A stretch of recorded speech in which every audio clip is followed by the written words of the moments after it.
Aujourd'hui, vous vous autorisez une nouvelle vie sans Johnny? Oui, oui, Il y a un nouvel homme dans votre vie, vous l'autorisez? oui. 50 ans, c'est l'âge qu'a Laetitia Hallyday aujourd'hui et elle vient de faire un choix qui surprend tout le monde. 8 années après la disparition de Johnny, après 3 relations ratées, après avoir tout perdu dans les incendies de Los Angeles, elle a décidé de donner une nouvelle chance à l'amour. Mais cette fois, l'homme qui a conquis son cœur n'est pas n'importe qui. Serge Varsano, 70 ans, milliardaire français, cavalier accompli et à la tête d'un empire du négoce. 20 ans les séparent, mais tout semble différent cette fois. Les gestes romantiques, les attentions délicates, les surprises dignes d'un conte de fées. Qui est vraiment cet homme mystérieux qui a réussi là où tous les autres ont échoué? Et surtout, cette histoire est-elle trop belle pour être vraie? 8 ans se sont écoulés depuis la disparition de Johnny Hallyday en décembre 2017. 8 années pendant lesquelles Laetitia a essayé encore et encore de tourner la page. Elle l'a d'ailleurs avoué en décembre 2023. « Je foire toutes mes histoires d'amour ». Une phrase brutale qui en dit long. Sa première tentative, c'était avec Pascal Ballande, un restaurateur rencontré en 2019. Une relation discrète qui s'est terminée aussi vite qu'elle a commencé. Laetitia n'était pas prête. Trop tôt, trop de douleurs encore à vif. Elle l'a confié aux Parisiens plus tard. Je n'étais pas encore prête. Le deuil de Johnny était encore trop présent. Puis est arrivé Jalil Lesper en 2020, en pleine crise sanitaire. Leur histoire a duré 2 ans et demi, la plus longue depuis Johnny. Le réalisateur avait tout quitté pour la rejoindre à Los Angeles. Il s'était installé avec elle et ses filles, Jade et Joy. Ils avaient même acheté une villa ensemble à Pacific Palisades. En avril 2021, lors d'un voyage romantique à Santa Monica, Jalil lui a fait sa demande en mariage. Laetitia a dit oui, émue, heureuse. Mais ce oui n'a jamais été suivi d'un mariage. Pourquoi? Parce que derrière les apparences du bonheur, quelque chose clochait. Selon plusieurs proches cités par Voici, Jalil était jaloux, très possessif. Il pointait constamment du doigt ce qui n'allait pas. Pour Laetitia, qui est quelqu'un d'empathique et de doux, c'était devenu invivable. Leur conversation se résumait à des reproches par message. L'été 2023, après 2 ans et demi ensemble, Laetitia a mis fin à cette relation. Elle est repartie seule à Los Angeles, lui est rentré en France. En septembre 2024, nouvelle rencontre à Marrakech lors d'un anniversaire glamour. Frédéric Suan, restaurateur et hôtelier charentais, gérant du célèbre Chez Bob à Saint-Palais-sur-Mer. Un homme d'affaires dynamique, charmant, l'étincelle se produit grâce à leur amie commune, Christina Apostolidou. Rapidement, ils deviennent inséparables. Frédéric est là quand sa maison de Pacific Palisades est ravagée par les incendies en janvier 2025. Il l'aide à vendre la Savannah, la propriété mythique de Marnès-la-Coquette. Il organise même son 50e anniversaire en mars 2025 à Saint-Barthélemy. Tout semble bien parti. Mais rapidement, les choses se compliquent. Frédéric est débordé par ses projets professionnels. Il rachète l'hôtel de la plage avec son associé Jean Lachenot, un projet énorme qui l'accapare. Résultat, ils ratent leur premier anniversaire de couple en septembre 2025. Aucune surprise, aucune organisation, et pire, il n'est même pas présent. Quand il vient la voir plus tard, il est malade et reste cloué au lit tout le week-end. Laetitia se retrouve seule, déçue. En octobre 2025, Laetitia publie un message énigmatique sur Instagram. Être juste, doux face à la tempête, relève d'un certain courage, d'une élégance de l'âme. Le 24 octobre, le couple est au bord de la rupture. Et c'est exactement à ce moment-là qu'un nouveau nom apparaît, Serge Varsano. Mi-octobre 2025, Paris. Un dîner entre amis orchestré par des connaissances communes. Laetitia est là, fragilisée par sa relation qui bat de l'aile avec Frédéric. C'est là qu'elle croise le regard de Serge Varsano. 70 ans, mais une présence qui impose le respect. Cet homme n'est pas n'importe qui. Il est à la tête de Sucden, un géant français du négoce de matières premières. Sucre, café, cacao, céréales, riz. Une entreprise familiale qu'il dirige depuis 1980, reprise à la mort de son père Maurice. Depuis 45 ans, il mène cet empire avec une main de fer. Sa fortune, 2 milliards d'euros selon le classement des 500 fortunes établi par Challenge en juillet 2025. Oui, vous avez bien entendu, 2 milliards. Pas des millions, des milliards. Serge Varsano fait partie de l'élite économique française, mais reste discret. Son compte Instagram est privé, il ne cherche pas les projecteurs, ne joue pas les stars. C'est un homme d'affaires sérieux, posé, qui a construit son empire pierre par pierre. Mais Serge n'est pas qu'un businessman, c'est aussi un cavalier accompli, passionné d'équitation, depuis toujours. On l'a aperçu lors de plusieurs éditions du Longines, Paris Eiffel Jumping, notamment en juin 2024, à la plaine de Jeux de Bagatelle. Cette passion pour les chevaux crée un premier point de connexion avec Laetitia. Elle aussi adore l'équitation, elle aussi a participé à ces mêmes compétitions.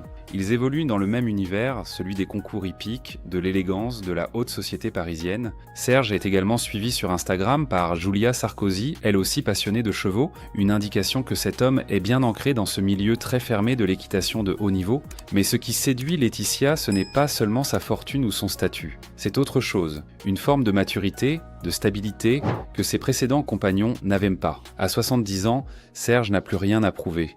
Il ne cherche pas à se faire un nom grâce à elle, il n'a pas besoin de sa notoriété pour exister. Il a déjà tout construit, tout accompli. Il est juste lui-même, authentique, sans calcul. Et ça change tout. Pour la première fois depuis longtemps, Laetitia se sent face à un homme qui ne veut pas profiter d'elle, qui ne cherche pas à contrôler sa vie, qui accepte son passé avec Johnny sans jalousie. Selon Closer, Serge serait tombé instantanément sous le charme lors de ce dîner parisien. Un coup de foudre pour cet autodidacte qui a passé sa vie à bâtir son empire. Et Laetitia trouve en lui ce qu'elle cherchait depuis des années. La sécurité, la douceur, l'attention. Des qualités simples mais tellement précieuses après des relations compliquées. Ce qui suit ressemble à un scénario de film romantique. Serge Varsano ne fait pas les choses à moitié. Quelques jours seulement après ce premier dîner, il invite Laetitia au théâtre à Paris. Une soirée élégante, raffinée, loin du tumulte médiatique. Ils discutent, apprennent à se connaître et la connexion se renforce. Puis vient l'escapade au lac de Côme en Italie. Un week-end romantique dans l'un des endroits les plus magiques d'Europe. Les rives du lac, les montagnes en arrière-plan, les petits villages pittoresques. Un cadre parfait pour une histoire qui commence. Laetitia, qui vient de vivre des mois difficiles avec Frédéric, redécouvre ce que c'est que d'être chouchouté, écouté, respecté. Très vite, Serge veut s'intégrer dans son univers. Un dîner est organisé à la Maison du Caviar à Paris, l'un des restaurants les plus chics de la capitale. Laetitia y convie ses proches. Une façon de dire que cette histoire compte, qu'elle n'est pas juste une amourette passagère. Présenter quelqu'un à ses amis, c'est déjà un premier pas vers quelque chose de sérieux. Mais le moment le plus marquant arrive le 30 octobre. Laetitia attend son vol pour Los Angeles dans le salon première classe Air France. Elle doit rejoindre Jade et Joy après 6 semaines de séparation. Une longue séparation qui lui pèse. Et là, soudainement, Serge apparaît. Une surprise totale. Il a tout organisé dans le plus grand secret pour la rejoindre, pour l'accompagner outre-Atlantique. Ce geste différencie Serge de Frédéric. Frédéric était trop occupé, trop pris par ses projets pour être là au moment important. Serge réorganise son agenda, déplace ses rendez-vous, prend l'avion pour être à ses côtés. Le genre d'attention qui fait toute la différence. Le genre de geste qui montre qu'on compte vraiment pour quelqu'un. Ensemble, ils s'envolent vers la Californie et s'installent au mythique Beverly Hills Hotel, l'un des palaces les plus emblématiques de la ville. Le lieu préféré des stars hollywoodiennes depuis des décennies. Ils partagent plusieurs dîners, profitent de moments tranquilles loin des regards indiscrets. Laetitia retrouve ses filles dans sa maison près de Venice Beach. 6 semaines sans les voir, c'était long. Mais maintenant, elle est là, avec elles. Et Serge est à ses côtés. Un homme qui comprend l'importance de la famille, qui ne cherche pas à s'imposer, mais qui est présent quand il le faut. Puis vient la visite aux ruines de Pacific Palisades. L'ancienne maison de Laetitia, celle qu'elle avait achetée après la mort de Johnny, a été complètement détruite par les incendies de janvier 2025. Il ne reste que des cendres, des décombres, des souvenirs carbonisés. Serge l'accompagne, silencieux, respectueux, là pour la soutenir dans ce moment difficile. Le 1er novembre, Serge repart pour la France. Ses affaires l'attendent, mais il a été là pendant les jours qui comptaient. Il a montré à Laetitia qu'elle pouvait compter sur lui, que cette fois, elle n'était pas seule. Pour comprendre pourquoi cette relation avec Serge semble différente, il faut la comparer avec ce que Laetitia a vécu avant. Commençons par Johnny. 31 ans séparaient Laetitia de son défunt mari. Elle avait 20 ans, lui 51 lors de leur rencontre en 1995 à Miami. Une différence énorme, mais à l'époque, Laetitia était jeune, impressionnable, fascinée par cette légende du rock. Johnny était son premier grand amour, son mari, le père de ses filles adoptives. Avec Serge, 20 ans d'écart. Moins importante, mais significative. Sauf qu'aujourd'hui, Laetitia a 50 ans. Elle n'est plus la jeune femme de 20 ans découvrant la vie aux côtés d'un rocker. Elle est une femme mûre, qui sait ce qu'elle veut, qui a vécu des épreuves, traversé des tempêtes. La dynamique est complètement différente. Elle n'est plus dans l'admiration aveugle, mais dans le choix conscient. Jalil Lesper était jaloux et possessif. Il contrôlait, critiquait, pointait du doigt les défauts. Une attitude toxique qui a fini par détruire leur relation. Serge, au contraire, semble être dans l'acceptation et le respect. Il ne cherche pas à la changer, ne lui fait pas de reproches constants. Il l'accueille telle qu'elle est, avec son passé, ses blessures, son histoire avec Johnny.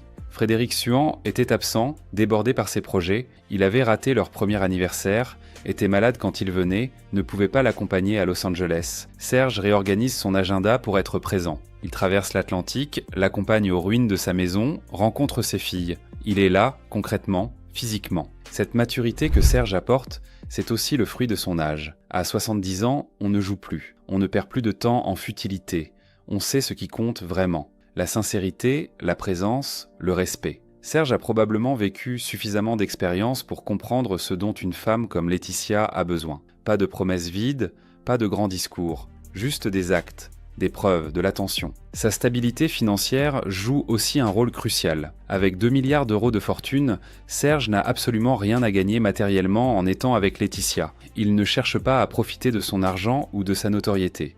Il est avec elle parce qu'il le veut. Point final. Cette certitude doit être libératrice pour Laetitia, qui a peut-être douté des motivations de ses précédents compagnons. Et puis il y a le respect du passé. Jean-Claude Camus, fidèle ami de Laetitia et Johnny, avait déclaré dans l'émission chez Jordan sur C8 que refaire sa vie serait très compliqué pour Laetitia parce que ça ferait un ménage à 3. Elle parle toujours de Johnny, vit encore avec son souvenir. Beaucoup d'hommes ne supportent pas ça. Ils veulent être le seul, effacer le passé. Mais à 70 ans, Serge a probablement assez de maturité pour accepter que Johnny fasse encore partie de la vie de Laetitia, que ce fantôme ne disparaîtra jamais complètement, et qu'il faut composer avec, pas lutter contre. Que pensent Jade et Joy de ce nouveau compagnon? Les deux filles, 21 et 17 ans, ont déjà vu défiler plusieurs hommes. Selon certaines rumeurs, elles n'auraient pas encore officiellement rencontré Serge. Aucune photo ne les montre ensemble. Est-ce un choix délibéré? Laetitia veut peut-être attendre que les choses soient plus solides. Après Frédéric, elle ne veut plus que ses filles s'attachent à quelqu'un qui disparaîtra. Du côté des amis, les réactions semblent positives. Ce sont des amis communs qui ont organisé la rencontre. Quand des proches jouent à les entremetteurs, c'est qu'ils croient au potentiel. Serge cultive une discrétion presque maladive. Instagram privé, pas d'interview, aucun commentaire dans la presse. Cette retenue est probablement appréciée. Mais plusieurs questions restent en suspens. La différence d'âge. 20 ans, ce n'est pas rien. Quand elle en aura 60, lui en aura 80. Est-ce que cela peut poser problème à long terme? Sur le plan de l'énergie, des projets de vie, de la santé, la distance aussi. Laetitia vit entre Paris et Los Angeles pour ses filles. Serge dirige un empire depuis la France. Comment gérer cette distance? Peut-il multiplier les allers-retours sans impact sur ses affaires? Une autre zone d'ombre concerne la vie personnelle de Serge. Est-il divorcé? A-t-il des enfants? Aucune information précise n'a filtré, les magazines restent silencieux sur ce sujet, discrétion voulue ou simplement rien d'intéressant à raconter. Il n'y a eu aucune officialisation publique. Ni Laetitia ni Serge n'ont commenté les révélations de Closer. Pas de photos officielles sur Instagram, pas de déclarations, juste des témoignages de sources anonymes. Veulent-ils protéger leur histoire naissante ou les choses ne sont-elles pas encore assez sérieuses? Et Frédéric? Laetitia a-t-elle vraiment rompu? Le timing est troublant. Mi-octobre, voici annonce les tensions avec Frédéric. Mi-octobre également, rencontre avec Serge. Entre la rencontre et le voyage à Los Angeles, 2 semaines. Très rapide. Trop rapide? Ou bien la preuve que quand c'est la bonne personne, tout se met en place naturellement. Laetitia traverse une période charnière de sa vie. L'année 2025 marque un véritable tournant. En mars, elle fêtait ses 50 ans à Saint-Barthélemy, entourée de ses filles et de Frédéric. Un cap symbolique, celui de la maturité, de la sagesse acquise au fil des épreuves. Quelques mois plus tard, elle a vendu la Savannah, cette propriété mythique de Marnès-la-Coquette où elle avait vécu avec Johnny. 1 mois et demi à emballer une vie comme elle l'a écrit sur Instagram. Trier les souvenirs, faire des cartons, fermer des portes, un déchirement mais aussi une libération. Cette maison représentait son passé avec Johnny, un passé qu'elle respectera toujours, mais dont elle doit se détacher pour avancer. Elle a acheté un appartement dans le 16e arrondissement de Paris, un nouveau cocon français, plus petit, plus gérable, plus adapté à sa vie actuelle. Un pied-à-terre parisien pour ses séjours en France, loin de la lourde responsabilité d'entretenir une villa de plusieurs millions d'euros. En janvier 2025, sa maison de Pacific Palisades est partie en fumée lors des terribles incendies qui ont ravagé Los Angeles. Elle avait acheté cette propriété après la mort de Johnny, c'était son refuge américain. Tout a été détruit. Le téléphone de Johnny, des bijoux, des souvenirs irremplaçables. Elle a publié un message déchirant début février. Il ne reste que des cendres et nos souvenirs accrochés aux braises du passé. Mais Laetitia n'est pas du genre à se laisser abattre. Elle loue désormais une maison près de Venice Beach avec ses filles. Un nouveau départ, encore une fois. Plus de fantômes du passé, plus d'objets qui rappellent Johnny à chaque coin. Juste elle, Jade, Joy et la vie qui continue. À 50 ans, Laetitia sait enfin ce qu'elle veut vraiment. Elle a appris de ses erreurs, compris ce qui ne fonctionnait pas dans ses précédentes relations. Elle ne veut plus d'un homme jaloux comme Jalil, ni d'un homme absent comme Frédéric. Elle veut quelqu'un de présent, attentionné, mature, quelqu'un qui accepte son passé sans en être prisonnier. C'est exactement ce que Serge Varsano représente. Un homme arrivé au bon moment, avec les bonnes qualités, la bonne attitude, pas de calcul, pas de manipulation, pas de possessivité, juste de l'attention, de la douceur, du respect, les bases simples d'une relation saine, mais tellement rares à trouver. Les leçons des relations passées sont claires. Avec Johnny, elle a vécu l'amour passionnel, intense, parfois destructeur. Avec Jalil, elle a expérimenté la toxicité d'une relation basée sur le contrôle. Avec Frédéric, la frustration d'un partenaire toujours ailleurs. Maintenant, avec Serge, elle découvre peut-être ce que c'est que d'être aimée sereinement, sans drame, sans pression. Voilà où on en est. Laetitia Hallyday, 50 ans, a retrouvé l'amour dans les bras d'un milliardaire de 70 ans. Serge Varsano, patron d'un empire commercial, homme discret et attentionné. Une rencontre mi-octobre, un coup de foudre, des gestes romantiques dignes d'un conte de fées. Théâtre, lac de Caume, surprise à l'aéroport, voyage à Los Angeles. Serge multiplie les attentions et visiblement, ça fonctionne. Après des mois difficiles avec Frédéric, Laetitia semble avoir trouvé quelqu'un qui la comprend, la respecte et là pour elle. Mais cette histoire qui commence si bien mérite de la prudence. Les débuts sont toujours magnifiques. La différence d'âge, la distance, les zones d'ombre, l'absence d'officialisation, tout pose des questions. Cette relation va-t-elle tenir dans la durée ? Ce qui est certain, c'est que Laetitia mérite le bonheur. Après la mort de Johnny, la guerre d'héritage, les incendies, les relations ratées, elle mérite de trouver la paix. Si Serge est vraiment l'homme qu'il semble être, peut-être que cette fois sera la bonne. Les prochains mois nous diront si cette histoire est solide. Si Serge reste aussi attentionné, si Laetitia lui fait confiance malgré ses blessures, si leurs vies peuvent s'accorder malgré la distance. À 50 ans, Laetitia a encore toute la vie devant elle. Et peut-être enfin, elle va pouvoir la vivre avec quelqu'un qui la mérite vraiment. Cette fois sera-t-elle la bonne ? Seul l'avenir le dira.